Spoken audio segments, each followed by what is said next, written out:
Assalamualaikum warahmatullahi wabarakatuh. Kami dari kelompok 3 akan mempresentasikan koneksi antar materi dalam mata kuliah pembelajaran sosial emosional, tentunya di topik 2, yaitu peran guru sebagai teladan pembelajaran keterampilan sosial emosional. Sebelumnya perkenalkan untuk kelompok kami. Yang pertama Linggar Jati, yang kedua Abdullah Majid, yang ketiga Susi Purnamasari, yang keempat Rina Wahyuni, yang kelima Marsi, dan yang keenam yaitu Arsela Gita Maramis.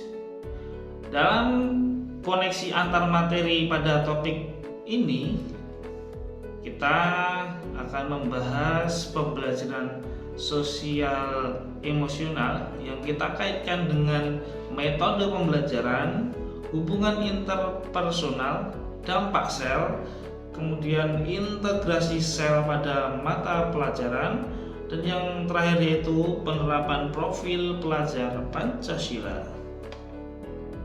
Untuk selanjutnya, yang pertama kaitan koneksi antar materi kali ini yaitu mengenai metode pembelajaran.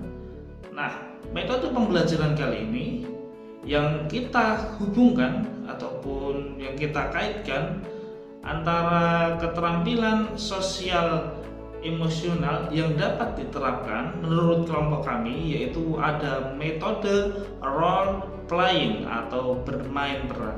Nah, dalam metode bermain peran ini, peserta didik dapat menyesuaikan dengan karakter yang diinginkan. Nah, agar dapat mengendalikan emosinya dengan wajar dan dapat berinteraksi dengan sesama temannya dengan baik dan menolong dirinya sendiri dalam kecakapan hidup.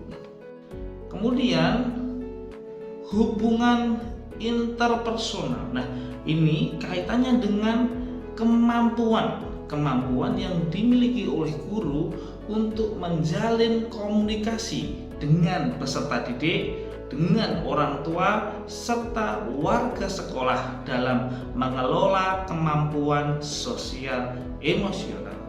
Kemudian juga kemampuan untuk menyadari dan mengelola emosi diri sendiri. Kemudian juga memiliki kepekaan terhadap emosi orang lain. Nah, selanjutnya yang terakhir yaitu kemampuan untuk menggunakan emosi sebagai alat untuk memotivasi diri.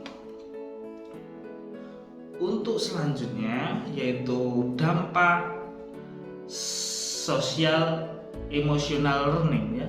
Di sini yang pertama, mampu mengontrol emosi yang sedang dirasakan. Yang kedua, meningkatkan kemampuan berpikir kritis dari segi sosial emosional. Nah, yang selanjutnya menjadi agen perubahan di lingkungan sekolah. Nah, untuk itu agar bisa membantu peserta didik mengembangkan kemampuan dasar untuk hidup dengan bersosial. Nah, yang terakhir meningkatkan hubungan baik dengan orang lain untuk mengenali dirinya sendiri. Kemudian dari koneksi yang kita hubungkan berkaitan dengan integrasi sosial emotional learning pada mata pelajaran. Untuk integrasi sosial emotional learning pada mata pelajaran, kami mengkaitkan sosial emotional learning pada mata pelajaran matematika di kelas 4 pada materi bangun datar. Setelah kita analisis, ada 4 poin yang saling berkaitan. Yang pertama, kemampuan berkomunikasi.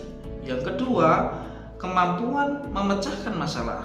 Yang ketiga, keterampilan bekerja sama. Dan yang terakhir, yang keempat, yaitu peningkatan empati.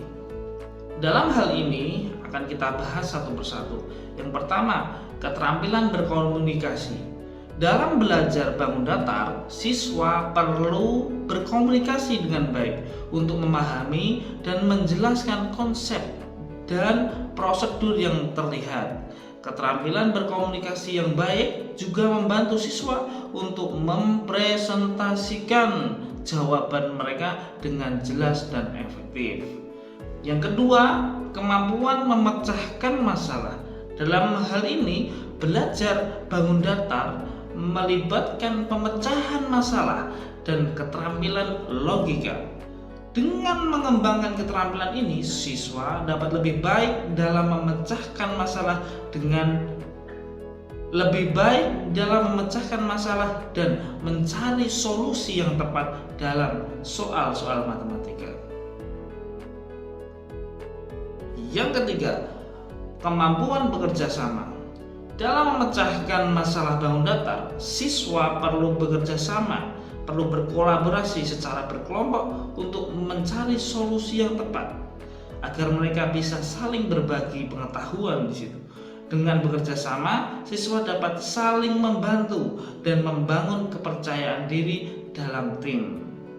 Dan yang terakhir, yaitu peningkatan empati. Belajar bangun datar dapat meningkatkan empati siswa terhadap orang lain dan situasi yang berbeda. Hal ini dapat membantu siswa untuk lebih memahami sudut pandang orang lain dan membantu mereka dalam mencari solusi yang lebih baik.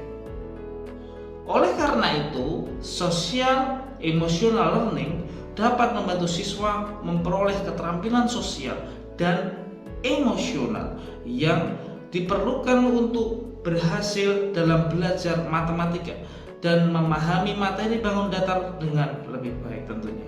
Selanjutnya, social emotional learning yang bisa kita kaitkan dengan penerapan profil belajar Pancasila, yaitu agar guru sebagai teladan bisa ada harapan dari penerapan pembelajaran social emotional learning.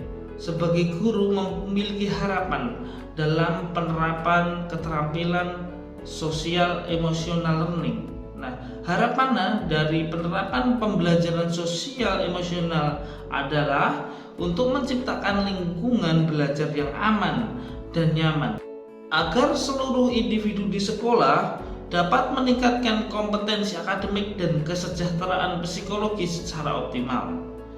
Dari profil belajar Pancasila, diharapkan peserta didik memiliki kecerdasan spiritual, kecerdasan sosial, dan kecerdasan emosional. Konsekuensi logisnya adalah adanya peningkatan perilaku positif dan penurunan perilaku negatif peserta didik, serta harapan klimaks berupa peningkatan performa akademik peserta didik. Dalam hal ini juga, peran guru sebagai teladan adalah membentuk karakter peserta didik. Dari pembelajaran sosial emotional learning yang berkaitan dengan profil pelajar Pancasila, tentunya pada outputnya nanti adalah peserta didik yang mempunyai karakter yang baik tentunya. Dapat kita simpulkan dalam hal ini pembelajaran sosial emosional saling berkaitan dengan materi pembelajaran yang lain, dengan metode pembelajaran, dengan hubungan interpersonal dari guru, dan juga penerapan profil belajar Pancasila tentunya memiliki dampak sosial emotional learning yang dapat memberikan aspek positif dalam kegiatan pembelajaran dan juga pembentukan karakter peserta didik.